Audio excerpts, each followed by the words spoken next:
Традиционно каждую неделю в программе «Утро на ТВ» мы представляем какую-либо страну, которую рекомендуем посетить. И эта неделя посвящена Франции. У нас сегодня в гостях Сильвен Бано, директор центра «Альянс Францей» в Одессе, и Анна Олегнович, арт-менеджер «Альянс Францей». Bonjour. Bonjour. Первый вопрос. Конечно же, что украинцев, вообще людей из других стран ждет во Франции? Вот как бы, что особенного в этой стране, то, чего нет ни в одной другой стране мира? Je pense que naturellement, en fait, ce que les gens attendent principalement, c'est le dépaysement. En fait, c'est tout ce que la culture française véhicule grâce à son histoire culturelle, grâce à la littérature, grâce au film. Il y a une certaine image, évidemment, un petit peu romantique qui est véhiculée par la France. Mais ça n'est pas uniquement ça, en fait, ce qui peut attirer les Ukrainiens, je pense, en France. Au-delà de cette image-là, c'est aussi les qualités, en fait, du pays et les qualités touristiques qui permettent d'accueillir une multitude de touristes. Ну, конечно же, всем известно, что у Франции есть очень долгая история. Культура французская отличается от многих других культур в мире. И это та история, которую часто можно видеть в фильмах, которые делаются во Франции. И, конечно же, во Франции есть очень такая как бы картинка романтическая, которая поддерживается и людьми, которые там проживают, и, собственно, фильмами, которые там снимаются.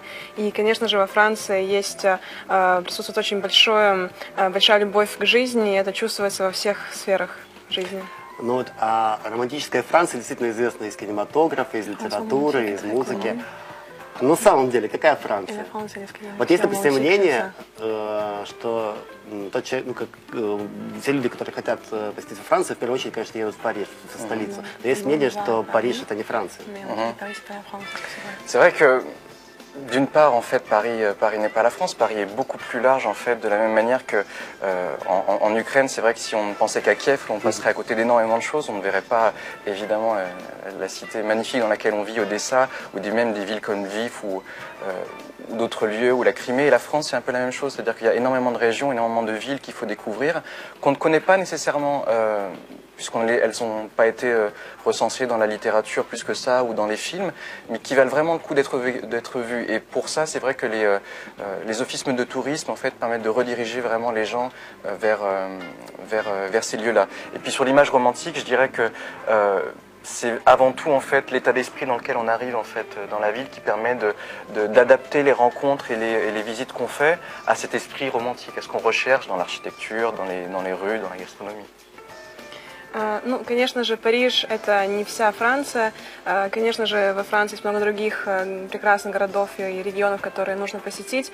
То же самое можно сказать и об Украине. То есть те, кто, будучи в Украине, только побывали в Киеве, не могут сказать, что они видели всю Украину и что они поняли, какая Украина, потому что есть такие прекрасные города, как Одесса, Львов, Крым и многие другие места, которые и формируют полный образ Украины. То же самое можно сказать и о Париже, и в общем о Франции. То есть есть такие города и районы, которые просто нужно обязательно посетить, но просто часто они не так часто упоминаются в литературе или не так часто служат местами съемок фильмов, поэтому они, может быть, менее известны.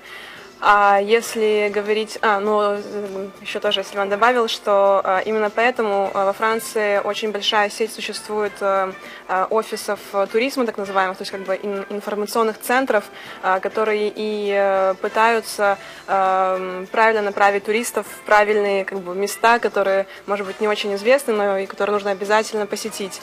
А что касается вот именно этого романтизма, да, и вот этой вот картинки романтической, которая существует у многих как такой стереотип о Франции, в принципе, самое главное — это то, с каким настроением, с каким душевным состоянием приезжают люди во Францию, и часто они приезжают именно с таким вот как бы романтическим состоянием души, и поэтому все, что они видят, и все, что они проживают во Франции, все вот и создает такой вот образ романтический.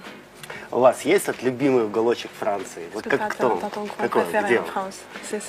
Alors moi je suis auvergnat, donc si vous voulez, nécessairement je vais vous dire que l'Auvergne est une des régions que j'aime le plus en France. Pourquoi? Parce que c'est la région des volcans, on ne le sait peut-être pas en fait à l'extérieur de la France, ou au moins on le sait peu. La région d'Auvergne donc en fait est entourée de volcans qui sont éteints depuis des milliers d'années. Alors on n'est pas en danger, hein, ils ne vont pas se réveiller d'un seul coup, mais c'est une région où il fait vraiment très bon en fait se promener, où la gastronomie est aussi formidable. On a des excellents fromages auvergnats. Et voilà, on a aussi la ville d'Annecy, qui est une ville que j'aime énormément, qui est une ville qui se trouve en Haute-Savoie, qui est pas très loin de la frontière avec la Suisse, et qui est donc en altitude. Et il y a un très beau lac qui s'appelle le lac d'Annecy. Et on a en fait la mer et enfin on considère là-bas qu'il y a la mer et la montagne, puisque nous sommes au pied des montagnes des Alpes, qui sont extrêmement dures et rocailleuses. Et quand on est sur le lac d'Annecy, qu'on est en train de faire du pédalo, vous avez incroyable, il y a en plus un accent français formidable. La ville d'Annecy est formidable puisqu'on est sur le lac et on regarde la montagne et c'est super. Ну, так как я родился в районе Овернь, я из этого региона, то, конечно же, для меня это самый лучший, самый любимый регион во Франции. Это регион, который окружен вулканами, то есть он известен тем, что там есть спящие вулканы, то есть можете не переживать, они не проснутся, они уже очень давно спят, вот, поэтому все в безопасности. И это регион, где очень хороший климат, это регион, где очень много приезжают туристов, чтобы просто прогуляться. Там прекрасная кухня, он очень известен своими сырами. Сильван недавно мне привез сыры, вот как раз я, к сожалению, не смогла ими насладиться, потому что просто забыла на работе и... Сыры пропали, к сожалению. Это очень опасно, говорит Сильван, да. И в этом регионе также есть город, который называется город Анси, который известен своим озером, и где вы проживали. И он известен тем, что там можно видеть и горы, и озеро. То есть город находится прямо у подножья Альпов, да? Да. И то есть там можно сидеть на берегу озера и наблюдать за тем, как солнце заходит за горы, и это прекрасное место и прекрасный город. Действительно очень красивый город, он постройки где-то 13 века, строился он итальянцами, и очень красивые средневековые маленькие улочки, мостики, очень романтичный город в действительности. Ну, с Францией вроде понятно, да, то есть как бы покупаем билет и едем. А здесь вы презентуете французскую культуру, да, то есть вот, какие мероприятия вы проводите здесь, каким образом вы представляете вашу страну здесь? L'Alliance, déjà pour nous c'est un plaisir d'être à Odessa, dans une ville où il y a un lien si fort avec la France. Et l'Alliance est présente depuis 20 ans, elle est présente depuis 20 ans pour permettre en fait de diffuser la culture française et la langue française. Donc ça veut dire organiser des cours de français, organiser des événements culturels. On a un festival, le Printemps français, qui a lieu donc au mois de mars, avril. On a des festivals de cinéma, on a énormément d'activités culturelles qui sont là pour permettre aux gens non seulement de se former linguistiquement à cette langue, mais aussi de découvrir tout l'éventail de notre culture, puisqu'on a aussi un centre de ressources, une médiathèque, où on a des films, des documentaires, des revues qui permettent de se familiariser avec cette culture, parce que ça n'est pas tout d'apprendre une langue, il faut aussi comprendre en fait la culture dans laquelle qui l'entoure. Et voilà, on permet de faire passer les examens du DELF et du DALF aussi de français, et on conseille pour les études supérieures en France. Надо сказать, что для нашего французского центра, я думаю, для всех французов это большая радость и большое удовольствие быть в Одессе, которую так много связывает с французской культурой, да, то есть всем известно, что французы положили начало, в принципе, этому городу, поэтому действительно для нас это очень большая радость быть в Одессе и работать в Одессе, и уже 20 лет Альянс Францез существует в Одессе, и на протяжении этого времени мы делаем все, чтобы познакомить одесситов с лучшими представителями культуры Франции, которые сейчас существуют. Мы также работаем над тем, чтобы как можно больше людей смогли выучить французский язык. Каждый год мы проводим уже всем известный фестиваль, который называется «Французская весна», который проходит каждый год в апреле, где мы представляем самые лучшие современные новинки культуры Франции. Также мы проводим очень много разных кинофестивалей, мы участвуем в разных мероприятиях благотворительных, которые организовываются обладминистрацией или Одесской мэрией. Мы также проводим для всех любителей франкофилов клубы общения и киноклубы с ресурсами, которые есть в нашей медиатеке, потому что всем известно, что нужно не только учить язык, да, но нужно еще также и узнавать культуру, чтобы правильно говорить на языке, который ты изучаешь. Также в нашем центре можно сдать экзамен на получение официальных международных дипломов о знании французского языка, да, Дальф, и много-много еще другого. Много людей действительно приходят к вам? И в основном вот с какой целью? Сдать экзамены или что-то узнать, или получить французский? То есть, насколько большой действительно поток одесситов интересуется французской культурой, французским языком? On a environ 700 étudiants différents à l'année. Donc là, c'est la période de rentrée. On a les inscriptions qui sont ouvertes. Donc c'est le bon moment pour venir s'inscrire à l'Alliance française de dessin. On a les premiers groupes qui vont s'ouvrir les nouveaux groupes qui s'ouvrent à partir d'octobre. Et on a un petit peu tous les profils. C'est-à-dire qu'on a aussi bien des gens qui sont des étudiants que des gens qui sont dans la vie active, que des gens qui peuvent être retraités.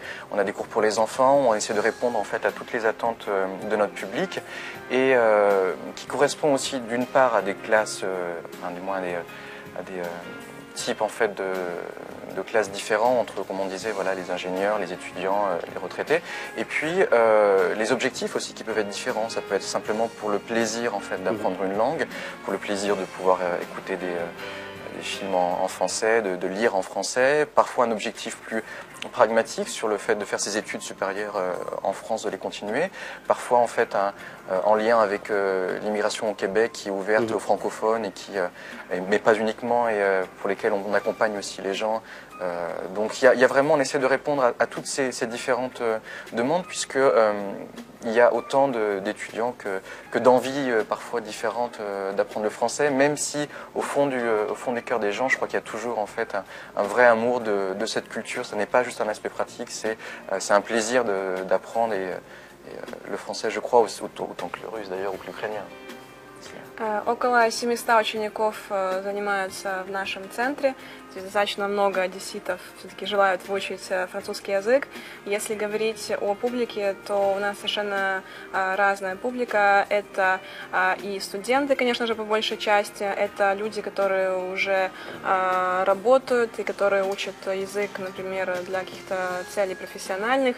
К нам также приходят и пенсионеры, которые просто хотят для себя учить французский язык. Также у нас есть курсы для детей, как для самых маленьких, так и для детей уже школьного возраста и для подростков. То есть мы пытаемся ответить то есть у нас есть на все вкусы, у нас есть курсы для всех желающих.